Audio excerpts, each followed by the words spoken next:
Nous sommes en tête au premier tour dans la 11e circonscription.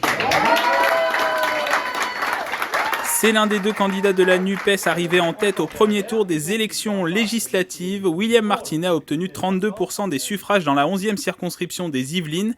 Il devance la candidate de la majorité présidentielle, Aurélie Piacenza, avec 25% des voix. Nous sommes donc largement en tête. Nous sommes même en tête dans 4 villes sur 7 dans l'ensemble de la circonscription, avec d'excellents scores à Trappes, à La Verrière et même à Elancourt. Autre territoire où la nouvelle Union populaire écologique et sociale est devant la majorité présidentielle, la 8e circonscription. Benjamin Lucas a récolté 33% des exprimés contre 24% des suffrages pour Edwige Hervieux, candidate du mouvement Ensemble.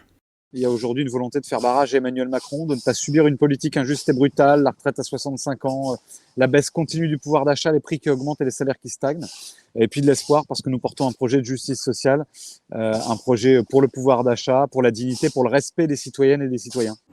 Avec l'union de ces mouvements, de la France Insoumise au Parti Socialiste, en passant par le Parti Communiste ou encore Europe Écologie Les Verts, la gauche signe son retour dans les Yvelines. Sur les 12 circonscriptions, 11 candidats de la NUPES sont au second tour.